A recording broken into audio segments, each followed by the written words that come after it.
Hello, thank you for tuning into my channel. It's Stuart, the Unrepentant Atheist. It's good to have you back again. And it's actually New Year's evening. No, I'm not going to a party. And I'm seeing in the new year on my own. I've got a little bottle of champagne here, so it's not a problem for me. You know, I like to have a quiet time. Don't like too much noise, too much excitement. And so what I'm doing tonight, first of all, wish you Happy New Year and hope you have a wonderful 2023. And hope it brings you all the happiness you've ever dreamed about. So, what am I doing tonight? I'm looking at Alister McGrath, who is quite a well-known figure in apologetics. He's done quite a lot, and I've got an interview here which I'm going to go through where he describes how he went from being an atheist to a Christian. So we're going to get on with that in a moment, but first of all, just going to have a quick look at his Wikipedia page. Yeah, so here's the Wikipedia page. So he was born in Northern Ireland. We're going to hear a lot, obviously, in the interview, but essentially he was brought up in troubled times in Northern Ireland with the sectarian violence and everything. And he did very well at school, did well at college, and he eventually went to Oxford University where he studied, he got a BSc in chemistry, I believe. And then he went on to, he basically went on to do more in science at a high level. So he then moved on eventually from that, and he went into theology and all sorts of stuff. And eventually, of course, after he converted, he's written various books: The Dawkins Delusion, Dawkins God. He seems to have a thing about Dawkins. The Twilight of Atheism, Scientific Theology, The Meaning of Life. So he's written quite a lot, and he's obviously playing to the Christian market. And I thought it would be interesting just to hear what he's got to say. And I'm going to be doing a lot more on this channel, not just looking at the atheist experience. I want to vary it out a bit. And I actually want to hear what Christians are saying, those who've converted or those who've been Christians for a long time. And I thought it would be a good place to start with this guy. So let's just go on now and see what he says in the interview. So here he is again. Let's get going then and listen to what he's got to say. Person behind the Dawkins Delusion. You've written many more books besides. In fact, I can hardly keep up with the number of books you seem to be able to write. But many may not know your own background because you haven't always been a Christian. In fact, there was a period of your life when you were an atheist. Could you tell us about that? Yes. I grew up in Northern Ireland back in the 1960s. And I've lost my accent, but, you know, it was a very, very rough time. There was real religious tension between Protestant and Catholic. And also I was studying the natural sciences at school. I wanted to go on and study science at university. To be honest with you, given that he was growing up in Northern Ireland, I'm astonished that there's absolutely no trace of an Irish accent there. That is absolutely amazing. Most people would usually retain, especially if we're thinking that he left Ireland when he was about 20. It's absolutely unbelievable that there's no trace of an Irish accent. He's really kind of reinvented himself. And I came to the conclusion, look, science says there's no God. End of discussion. And look. Well, let's stop there. So when he was in Ireland, he came to he realized science says there's no God. You know, alarm bells are ringing already. Science doesn't say there's no God. Science has got nothing to say on the God question. Look at all this religious violence. No religion, no religious violence. So there's more alarm bells ringing. It's easy. You go work it out. And so I was an atheist when I was a younger man. In fact, I'll go further than that and say I was actually really quite an aggressive atheist. Yeah, I mean, any atheist who would set any store by the argument that if there was no religion, there'd be no wars or there'd be no violence, they're going to lose their atheism. They're going to fall into the clutches of theism sooner or later, frankly. I never felt like that. I knew that most wars were not caused by religion, but caused by politics, power-hungry people, and all sorts of ideologies, not just religions. Someone who thought that religion was for losers. In fact, I sometimes get a bit nostalgic when I read Richard Dawkins because I think, you know, I used to be like that. So it's really. Well, Richard Dawkins doesn't hold to any of those positions. He doesn't say there's no God for a start. He doesn't argue that science says there's no God. He doesn't say that most wars were started by religions. So I don't really know where he's coming from. It looks like he's straw-manning Richard Dawkins. Look at the smile on his face. He's absolutely lapping it up. Really quite sweet in a way. But then everything changed. And what happened was I went up to Oxford University to study science in detail. Of course. Well, of course it would change at Oxford, wouldn't it, of all places? Now, I don't know how many of you have been to Oxford, but when you go to Oxford or Cambridge, there is religion absolutely everywhere. The Church of England is, wherever you turn, is the Church of England, and it's beautiful. The colleges, the chapels, etc., the cloisters, the choral singing. How could you not believe in Jesus seeing all that? And I was forced to rethink everything. I began to realize that, the case for atheism wasn't as good as I'd thought, and also Christianity. The case for atheism.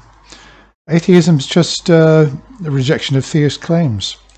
A, wasn't what I thought it was, and B, it turned out to be rather more exciting and interesting than I'd thought. And so...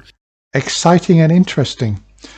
I mean, do we embrace truths because they're true, or because they're exciting and interesting? To cut a very long story short, in my first term at university, I said, this is for me. I want to be a Christian. I think it was an intellectual... Well, it sounds to me like William Lane Craig, when William Lane Craig went to university. He was saying, I suddenly realized that Jesus Christ loves Bill Craig. It's just too attractive. How can you say no to it? Conversion. It was my mind suddenly saying, this is right.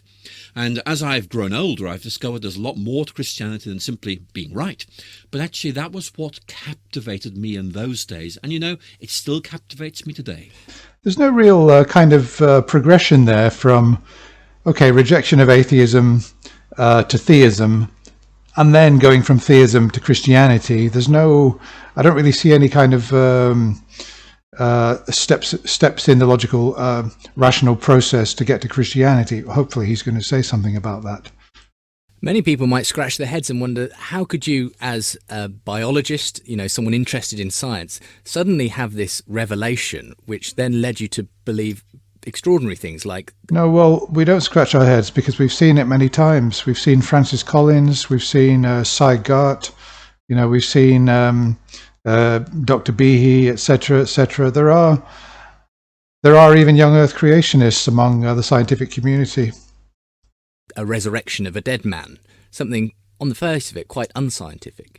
Well, I think that's right. I'd want to say that in many ways, I think one of the discoveries I made was that in the sciences, there are many things that scientists believe but can't actually prove to be true. And that sort of gave me permission to begin to think forward. Okay, so let's think about that. He made the statement, he realized in science there are many things that scientists believe but can't actually prove to be true. He's not really giving any examples. He's not giving any examples. Thoughts that I had thought were illicit, like, Okay, so he's moving on to quarks. He's moving into, quarks and quantum physics, and I mean, these are... okay, so he's going to somehow rationalize his belief by saying, or legitimize his belief by saying that because scientists believe in quarks but can't prove their existence, it means that he's therefore justified in believing in God, although he can't prove God's existence. There might be a God. There might be a deep meaning to life, that the way the world is might reflect a deeper meaning beyond it. Yes, and the key word there is there might. There might be a God. There might be a deeper meaning to life. Yeah, there might, but then again, there might not be. And so there's no way that kind of way, simply moving from science to Christianity involved me suddenly saying, oh, the resurrection happened. It was much more beginning to consider this in detail, beginning to realize, this big picture makes an awful lot of sense. Well, I mean, why not go from, I can get rejecting atheism, but why not just go to deism? Or maybe a creator God that isn't the Christian God. Why take on the whole baggage of Christianity? That's what I don't get. So it's gradually beginning to explore a different way of thinking, if you like, standing inside it, looking out from inside and saying, hey, this works, and beginning to realize this is something I could take very seriously indeed. In what way does it work? I think one of your theological heroes might be C.S. Lewis. You quote him quite often, and there's a particular phrase that I've seen crop up time and again in your writings, which is where he talks about, I believe in the sun, not just because I see it, but because by it I see everything else. And that is an analogy. And so is that a sense in which the way Christianity appealed to you as not just seeing it in itself, but also seeing the whole world through its lens? Well, that's right. And obviously I've got a sort of affection for Lewis because, like me, he came from Belfast. And actually, like me, he was an atheist to begin with, then discovered faith, although he discovered faith a lot later in life. He saw the light. But Lewis's quote, I think, is very, very good, because he's saying, look, faith makes sense in itself, but it makes sense of everything else as well. How does faith make sense of itself? Faith is belief without evidence. How can that ever make sense? And that's the way I feel about things. And in many ways, I keep quoting that bit of Lewis to indicate the intellectual robustness and vitality of faith. There's more to faith than that. But for me, that's what really matters. And what about atheism then? Because atheism is the worldview that you're interacting most with, it seems, at the moment. Is it, as it were, by contrast, an illogical point of view, or is it just as rational? It's just they have other reasons which they would posit as being the reason they don't believe in God. Well, I'd want to say I would never dismiss atheists as irrational or deluded. When someone starts using that kind of language, they've just lost the plot. I can't imagine I suppose he's having a go at Dawkins there. who you're referring to. The point I'd want to make is that for me, atheism makes rational sense if you think that we are limited to what human reason can prove to be true. I just want to deal with that because he said that atheism can be considered rational if we're prepared to accept that we're limited to what human reason can prove to be true. Our knowledge is limited to what science and human reason can prove to be true. In that sense, there is a limitation, yes, and I don't really see how you could get beyond that. But in no way are we, as human beings, limited to what human reason can prove to be true. I can give many examples. Of course, we've got art, we've got appreciation of beauty, we've got love, we've got just human experience, we've got sense of wonder. There's plenty in life that is not connected with human reason or science, and that science doesn't have to be proved to be true. We can experience this sense of beauty, and science has got no hope of proving that our sense of beauty is objective or anything like that. So, I mean, for me, he's completely misrepresenting what atheism really is all about. And in terms of limiting ourselves to what human reason can prove to be true, we're just simply talking about truth claims. That's all. And for the most part, science can work out in the material world what is whether a truth claim is true or not. What it can't do is go beyond the material world, and obviously that's where his faith comes in. So human reason is useful, and as atheists and as skeptics, it's a very useful tool. But the whole of life is not is not confined within what human reason can prove to be true.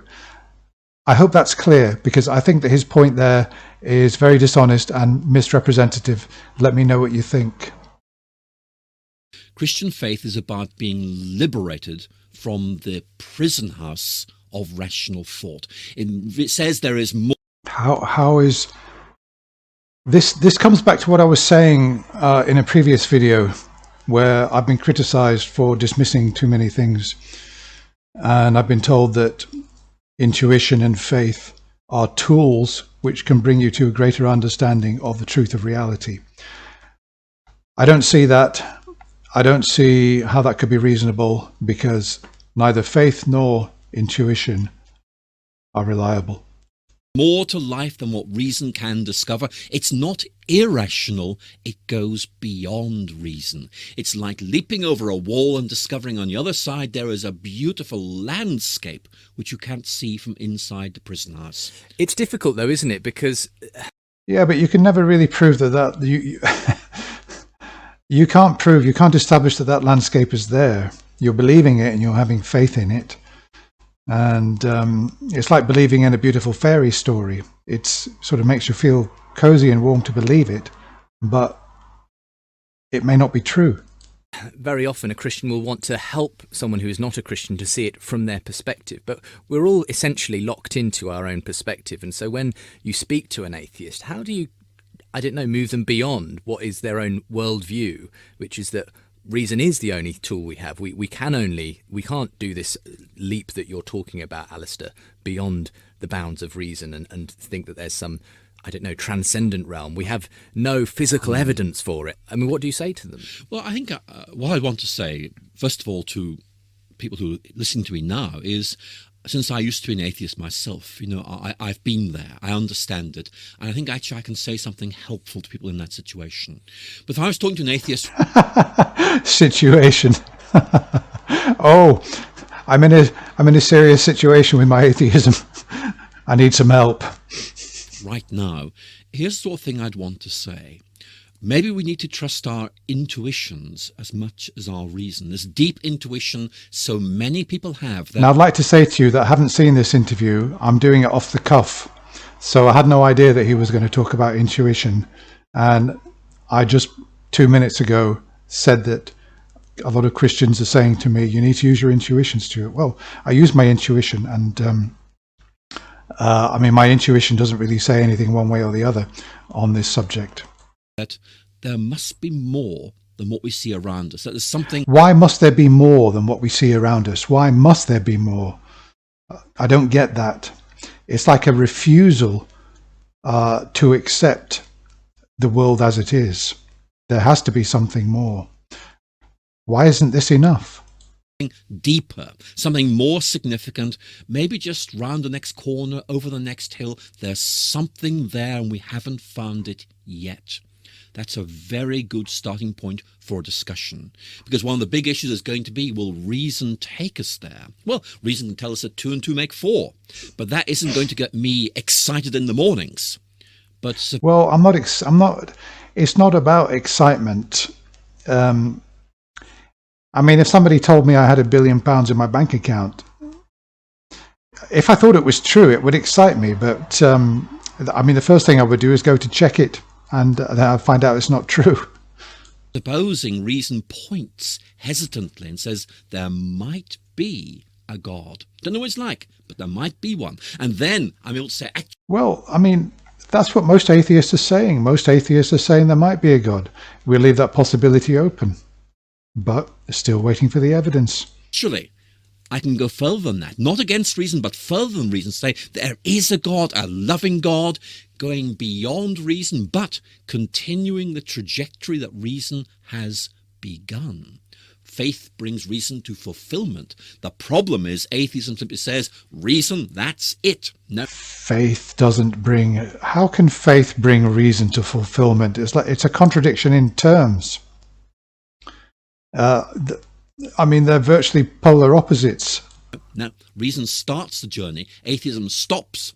Faith says, no, we can go further than that. And when we go further, we discover the most wonderful country, one further stop along the line.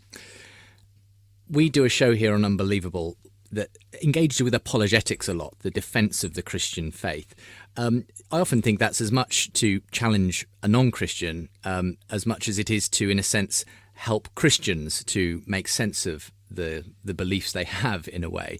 I mean, part of that is, in a sense, doubt. I think every Christian experiences doubt about perhaps just literally the existence of God, or maybe about certain doctrines within Christianity. I'm guessing you've probably experienced moments of doubt in your life. Look at the expression on his face. Oh, my God. Life. How have you dealt with those, and what advice would you give to someone who's... I mean, it's like he's winding up. It's like he's listening with, he's winding up all the wisdom inside himself to deal with this question, and there's so much kind of reverent understanding on his face, which I'm sure, by the way, is not is. I mean, I'm sure he's putting on that expression. Well, you're quite right, and certainly, particularly as a young Christian, I did experience what I call quite severe moments of doubt. How can I prove this? What's the reason for this? And sometimes we make a distinction between cognitive doubt. I'm not sure this is true. And existential doubt. What's the point of it all? And I've been down both those roads. I think what I want to say to people is this. Number one, if we get worried about doubts, very often it's because we haven't actually explored our faith properly. Apologetics is basically about realizing there are profoundly good reasons for faith. We need to know what those are, because it's good for us to know what the foundations of faith are, what its ramifications are. That's part of our discipleship of the mind, which is a normal part of the Christian life. And of course, you can see where I'm going from here. If you sorted these things out for yourself, when your friends start saying to you, hey, is faith a delusion? Hey, what do you Christians say about this? You can say, I'm so glad you've asked that question. Let me tell you, it's good. Yeah, the only problem with the only problem with going into apologetics and finding good reasons for your faith is that you're already starting off with a lot of confirmation bias. You already believe in God. You're already a Christian. You're bound to go out, and having doubts is very uncomfortable. I would say you're almost certainly bound to go out and not really assess the evidence honestly. Good for you, but it's good for your witness as well. Ultimately, is it a sort of an intellectual argument, though? Because I think lots of us feel that we're kind of cornered, as it were, by what the secularists and the, if you like, the rationalists tell us, that you have to have a certain type of evidence and it has to match these criteria for me to take your belief seriously.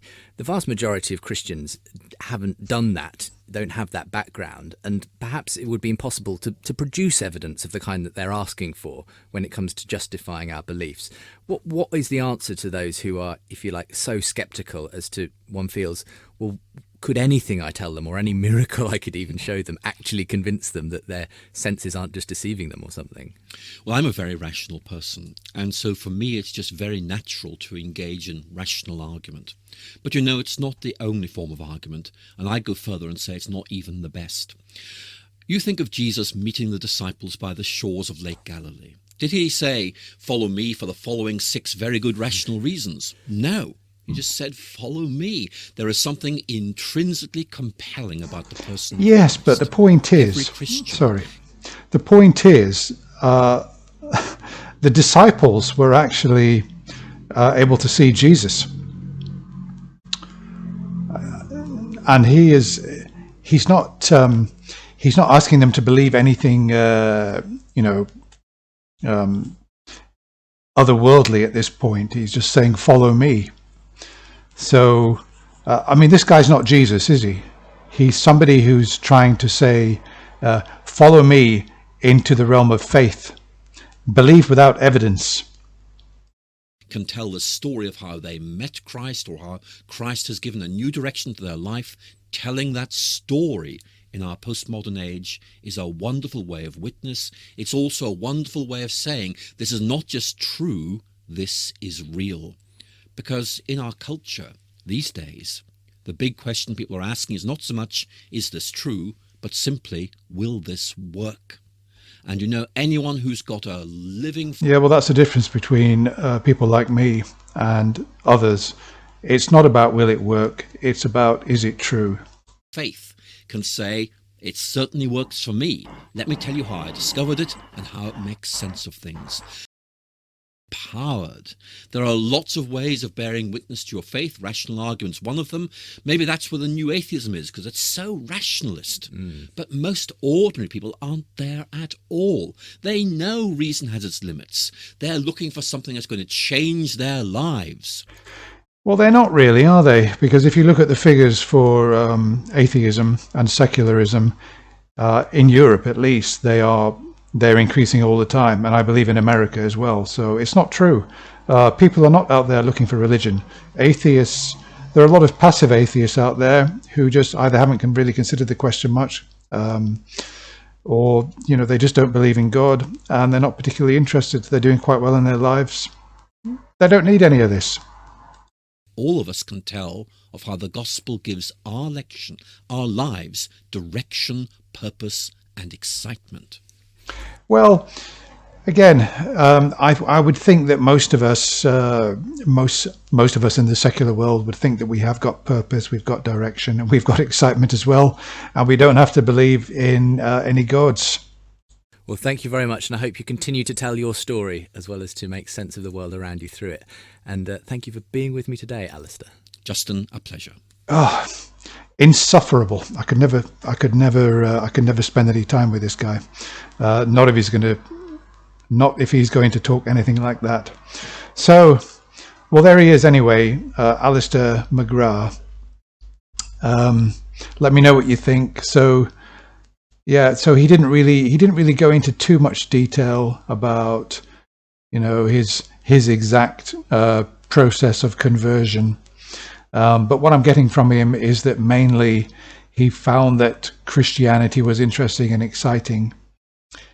He wasn't satisfied with materialism. He wanted something more, and Christianity delivered that to him. He suspended his disbelief. He embraced this faith, and he seems quite smug and happy with it. So I think that it's clear that obviously when he was a young man, he was an atheist for bad reason. And this is one of the things we find, that with a lot of people, when you're not an atheist for good reason, you can have good reasons for being an atheist, you can have bad reasons. And my example of bad reasons is that, bad reason for being an atheist is that, religion's useless. Religion, it's just all about wars, isn't it? And, blah, blah, blah, etc. There is no God, and no. So he was an atheist for bad reasons when he was a young man, and there was always a possibility that when those bad reasons were easily swept away, he was going to walk into something, in my opinion, which is quite horrible, which is the world of religion. And as we saw, that's exactly what happened with him. Now that he's in it, given that he was an atheist for bad reason, I don't really consider that in a way that his conversion makes, it's not really that impressive. I'd be far more impressed if one of the big well-known atheists in the world today, in his prime, converted to Christianity. I mean, not that it would change my mind, but we don't really see that happening. So, well, that's all for now. Let me know what you think of that. I enjoyed listening to that, and I'll be doing more of those again. Let me know if there's anybody that you want me to look at and review. Thanks for watching, and once again, Happy New Year.